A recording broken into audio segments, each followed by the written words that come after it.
24절까지 요한복음 16장 16절부터 24절까지 한 절씩 교독합니다. 조금 있으면 너희가 나를 보지 못하겠고 또 조금 있으면 나를 보리라 하시니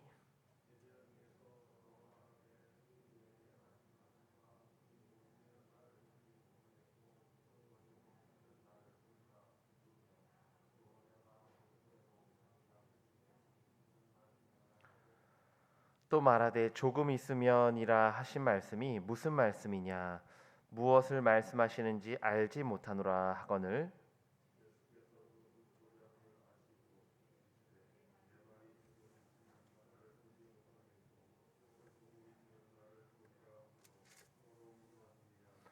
내가 진실로 진실로 너희에게 이르노니 너희는 곡하고 애통하겠으나 세상은 기뻐하리라.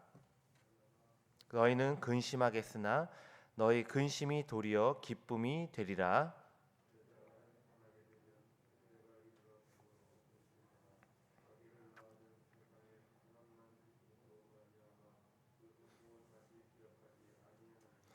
지금은 너희가 근심하나 내가 다시 너희를 보리니 너희 마음이 기쁠 것이요 너희 기쁨을 빼앗을 자가 없으리라.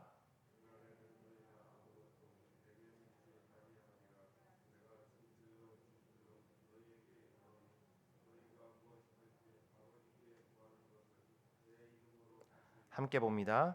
지금까지는 너희가 내 이름으로 아무것도 구하지 아니하였으나 구하라 그리하면 받으리니 너희 기쁨이 충만하리라. 아멘. 기쁨이 충만하리라라는 제목으로 말씀을 전하겠습니다. 오늘 본문에서 예수님은 제자들에게 이 죽음과 부활에 대해 말씀하고 계신데요. 너희가 잠시 근심하겠지만 후에는 기쁨이 충만하게 될 것이다. 그렇게 주님은 제자들을 격려하고 계십니다. 예수님은 16절에 이렇게 말씀하시죠. 조금 있으면 너희가 나를 보지 못하겠고 또 조금 있으면 나를 보리라. 예수님은 제자들에게 지속적으로 죽음과 부활에 대해 말씀하셨습니다. 요한은 예수님의 죽음을 나를 보지 못하는 일로 또 부활을 나를 보는 일로 표현하고 있는데요. 요한복음 안에서도 예수님은 여러 차례 제자들을 떠날 것을 말씀하셨습니다. 하지만 제자들은 이 말씀을 잘 이해하지 못하죠. 물론 이제 예수님의 말씀 자체가 난해해서였을 수도 있는데요. 비유적으로 혹은 부분적으로 말씀하셨기에 제자들이 그 진위를 파악하기가 어려울 수도 있었습니다. 하지만 다른 공간복음서, 특히 마가복음에 의하면 제자들은 예수님이 죽음과 부활에 대해서 반복해서 말씀하셨음에도 불구하고 그 말씀을 귀담아 듣지 않았습니다.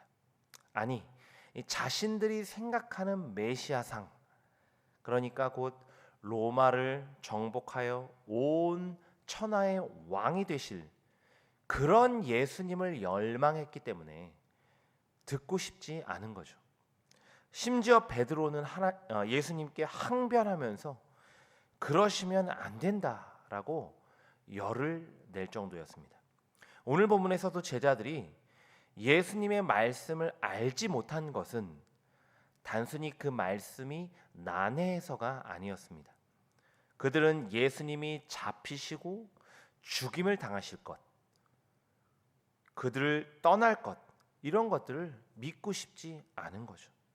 자신들이 기대하고 소망하는 메시아의 행보가 그들의 눈과 귀를 가렸기에 제자들은 예수님의 죽음과 부활에 대한 말씀을 이해할 수 없었습니다.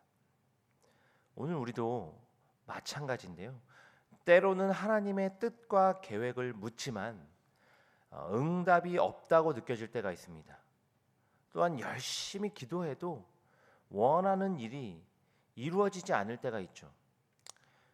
주님의 뜻과 계획이 무엇인지 몰라서 답답하기도 합니다. 하지만 그럴 때마다 우리가 점검해야 할 것이죠. 나는 혹시 내 안에 이미 답을 정해놓고 하나님께 구하고 있진 않습니까? 내가 바라고 원하는 것만 하나님께 구하고 있지는 않은지요. 내 생각을 내려놓지 않을 때 하나님의 음성은 들리지 않습니다. 내 계획과 욕심으로 가득 찬 사람은 주님의 말씀과 응답을 잘 이해하지 못합니다. 아니, 이미 주님께서 여러 번 말씀하시고 응답하셨음에도 불구하고 수긍하지 못하고 있는 걸지도 모르죠. 오늘 이 아침에 내 뜻과 계획을 철저히 내려놓으시길 바랍니다. 그리고 주님의 말씀에 온전히 귀 기울이시고 순종하시길 바랍니다.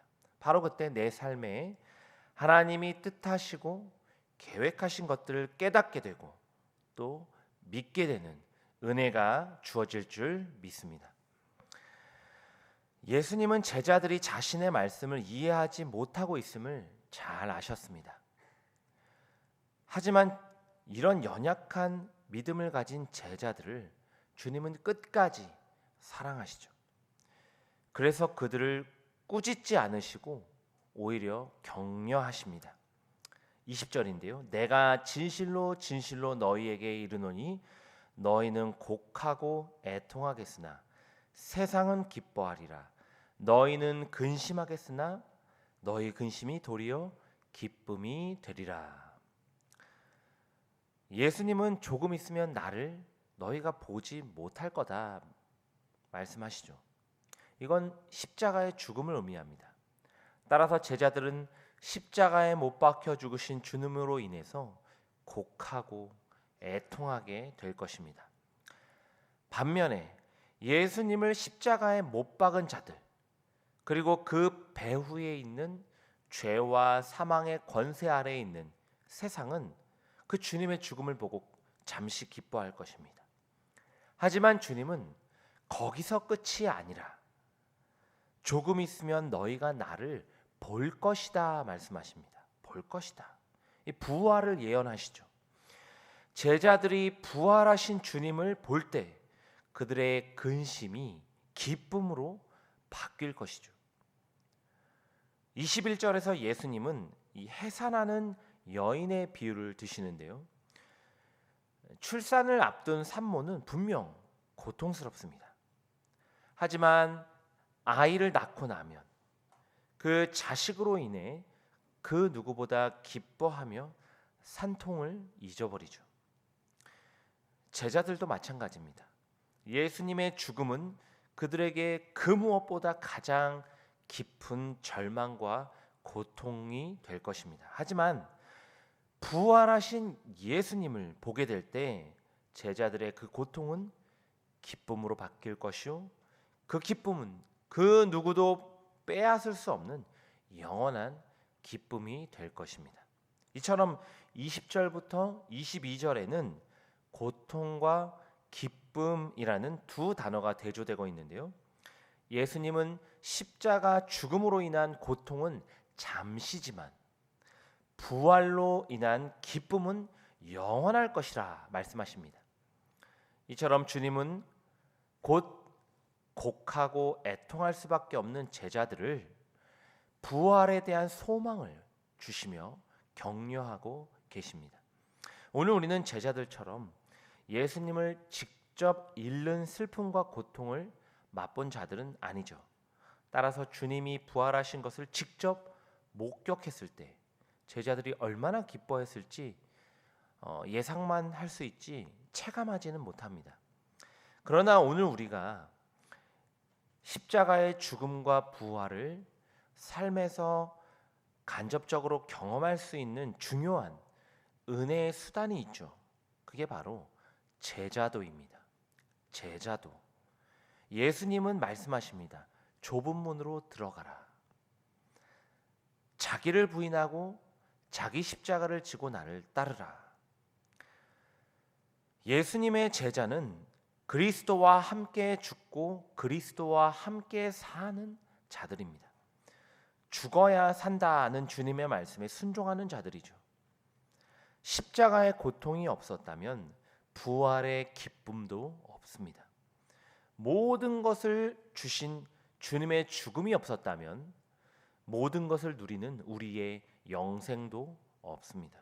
이 땅에서 잘 먹고 잘 사는 것, 건강하고 성공하는 것은 우리에게 잠시의 기쁨을 줄 수는 있지만 영원한 기쁨이 되지는 못합니다.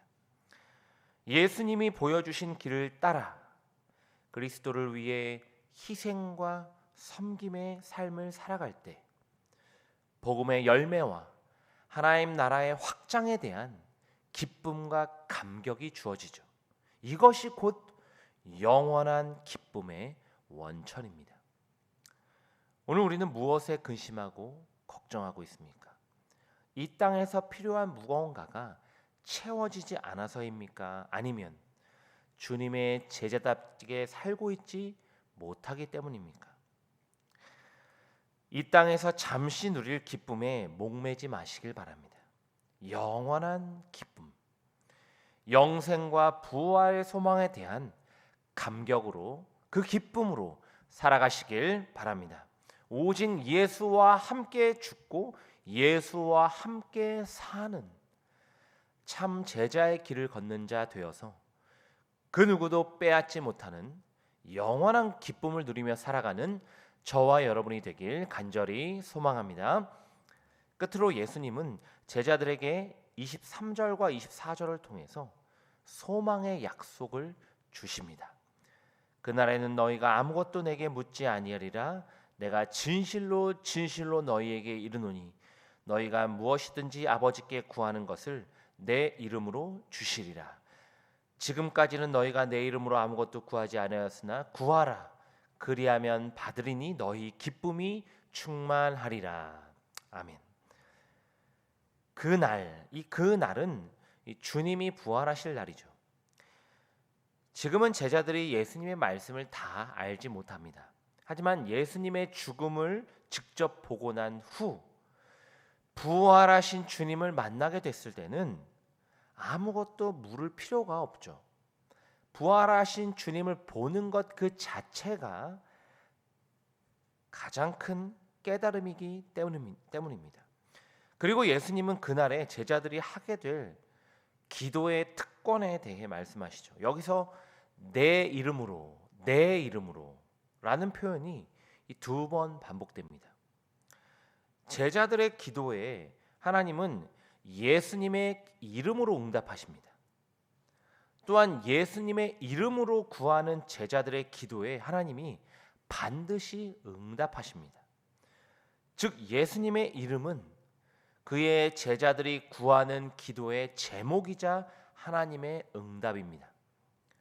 그렇다면 예수님의 이름으로 구하는 기도란 어떤 기도입니까? 그 기도는 예수님의 뜻과 예수님의 소원과 일치하는 기도입니다. 예수님의 뜻과 예수님의 소원과 일치하는 기도. 곧 주님이 가르쳐 주신 주기도문. 이 주기도문처럼 먼저 그의 나라와 의를 구하는 기도죠. 제자들은 부활하신 주님을 만나고 함께 모여 주님의 이름으로 기도하게 될 것입니다. 하나님은 그런 제자들의 기도에 응답하시되 예수의 이름으로 성령을 보내시고 그들에게 성령 충만한 기쁨을 누리게 하실 것입니다. 오늘 우리는 사도행전 2장을 통해서 이 말씀이 온전히 성취되었음을 알고 있죠. 예수님이 부활하시고 승천하신 후에 120명의 제자들이 마가의 다락방에서 매일 모여 예수님의 이름으로 기도했습니다. 바로 그때 하나님은 그들에게 이 예수님의 오늘 말씀의 약속대로 성령을 부어주셨고 성령 충만한 제자들은 기쁨으로 성령 충만한 그 기쁨과 감격으로 복음을 담대하게 증거했습니다. 오늘 우리도 예수님의 이름으로 구할 것은 다름 아닌 성령이요 성령 충만한 자에게 부어주시는 참된 기쁨, 곧 구원의 감격인 줄 믿습니다. 오늘 우리의 기도는 어디에 초점이 맞춰져 있습니까? 혹 예수님의 이름으로 구하는 기도가 아니라 내 이름으로 떼쓰는 기도를 하고 있지는 않은지. 이 아침에 먼저 그의 나라와 의를 구하시길 바랍니다.